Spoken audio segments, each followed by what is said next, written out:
Instructions for living a life. Pay attention. Be astonished. Tell about it. Mary Oliver. What will you pay attention to today? In what ways will you allow yourself to be astonished? And how or to whom will you tell about it? Hello, my name is Fabiana Fondevila and this is my garden.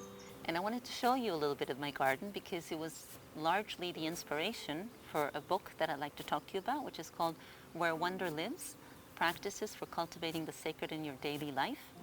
And I have the Argentine, the Spanish version here because I don't have the English version yet, but I hope you'll have it in your hands soon. But I wanted to show you what the book is about, which is mainly this map. So I'd like to show you this map. It's an imaginary map of 9 stations, each of which is a doorway into the sacred, or at least has been for me. And each of them holds storehouses of wonder and awe and connection to mystery. So let me tell you a little bit about each station. First we have the jungle. The jungle is about reconnecting to nature, to the wildness outside and the wildness within. Then we have the garden, which is about reconnecting to our senses, rekindling the life of the senses, which sometimes we are so detached from in daily life. The village is about our bonds, our relationships, and how to deepen them and how to make them into a path of growth and evolution. And then we have the mountain. The mountain takes us to the heights of the mythic worldview. It asks us to consider our lives from the vantage point of myths and archetypes, which really helps us to see the things that happen to us and the things that we do in life as part of a bigger story, a larger, more expansive, more generous story. The river is about the imagination, the magic powers of the imagination and the places it can take us. The lighthouse is about quieting our minds and finding that inner stillness that makes all the rest of it possible. The swamp is an important station because it asks us to consider and explore and embrace our shadow. Our shadow, which is this psychological concept of the aspects of ourselves, of our psyche, that we have trouble recognizing as our own and thus project into the world. So that's what that station is about. The fire is about reconnecting with the power of ritual and ceremony to mark the important milestones and the everyday milestones of our lives, things that we need to, the people, the events, the occurrences that we need to honor and celebrate and mourn. So ritual as a way of connecting to the sacred in everyday life. And then finally we have the ocean. The ocean is the best metaphor I could find for the heart, for the depth and the expanse and the magic of the heart, and basically the essential emotions, what I like to call essential emotions or spiritual or transcendent emotions, such as gratitude and compassion and forgiveness, and most of all, wonder and awe. I hope you will enjoy this journey. I hope you'll take it with me, and I hope you'll visit my garden with me where it all began. My work is loving the world.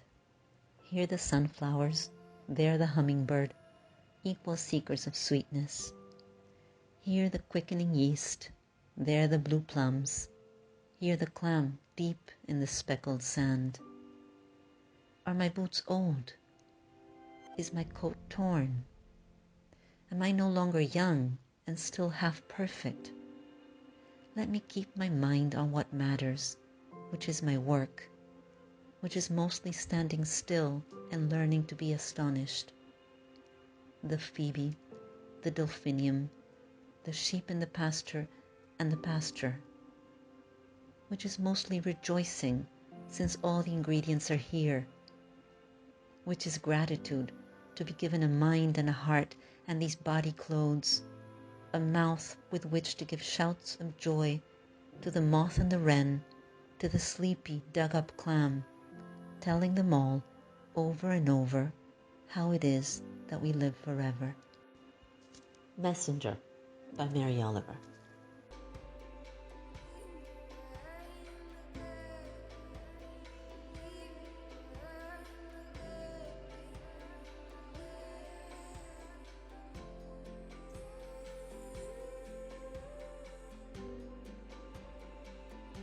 This is lemon balm. Lemon balm is a very sweet tasting and smelling plant, very citrusy. It is wonderful for digestion and for colds, but traditionally it's been used for melancholy, for states of sadness. I think just smelling it makes sadness go away, so I would urge you to try it and see for yourself. So fire has been used for ceremonial purposes since the beginning of time. And then we will take our sacred herbs and give them as an offering to the fire.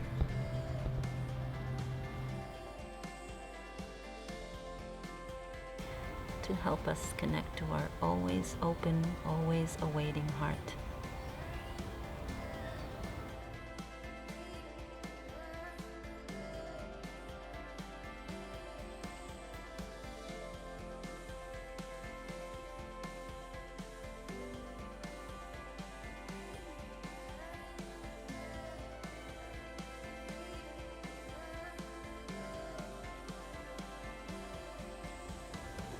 This is a linden tree. The linden tree's flowers are used medicinally, mostly for inducing sleep and calm, but also for colds, and some people use them for allergies. The tea is delicious. It's a very sweet tasting and smelling tea. And of course, the flowers can also be used to prepare different kinds of sweet preparations, but mostly they can be used to make muffins or cookies or syrups that you can pour over muffins and cookies.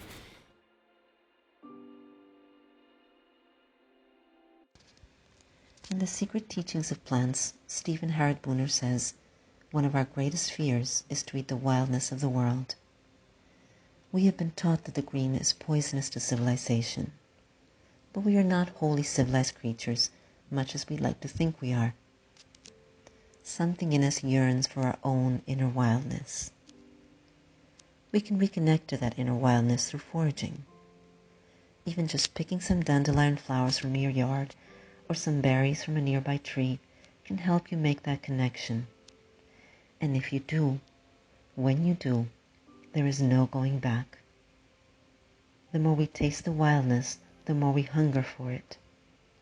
Slowly but surely, our senses begin to wake up, and we remember ourselves back to our belonging.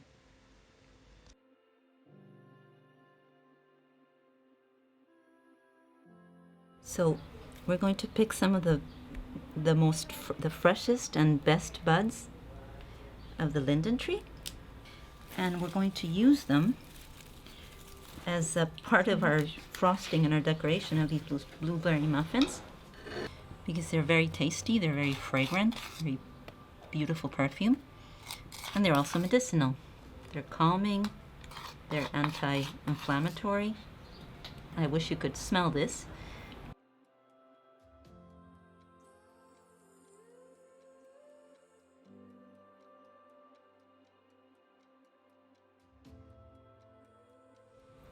Bread is a very simple way towards the sacred. That's why there's a couple of recipes in my book, especially sourdough bread. The author, Ursula K. Le Guin, says something that really captivated me. She says that love is not something that sits there like a stone. It has to be made fresh every day like bread.